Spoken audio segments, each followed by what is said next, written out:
ಜಗತ್ತಿನ ಸುಂದರ ನಗರಿ ಎಂಬ ಹೆಗ್ಗಳಿಕೆ ಬಂದಿರತಕ್ಕಂಥ ಮೈಸೂರು ಜಿಲ್ಲೆಯ ಒಂದು ತಂಡ ವಿಶಿಷ್ಟ ರೀತಿಯಲ್ಲಿ ಸರಳ ಒಂದು ಆಸನವನ್ನ ಮಾಡುತ್ತಾ ಪಿರಮಿಡ್ ಮಾಡಿದರೆ ಜೋರಾಗಿ ಚಪ್ಪಾಳೆ ಹಾಕ್ಬೇಕಂತ ಕೇಳ್ಕೊತಾ ಇದ್ದೀನಿ.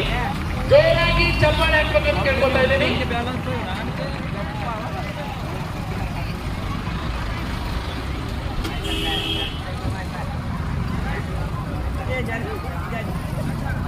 ಕ್ರೀಡಾಪಟುಗಳ ಆರೋಗ್ಯದ ಕಡೆ ಬಹಳಷ್ಟು ಕಾಳಜಿ ವಹಿಸಿದಂತಹ ಸಿಬ್ಬಂದಿ,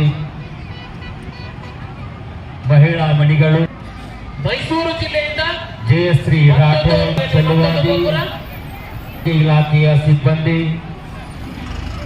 ನಮ್ಮ ಸಂಘಟನೆ ಪರವಾಗಿ ನಿಮಗೆ ವಿಶಿಷ್ಟ ಸ್ವೀಕರಿಸಲು ತಾವು ವೇದಿಕೆ ಆಗಮಿಸಬೇಕಾಗಿದೆ.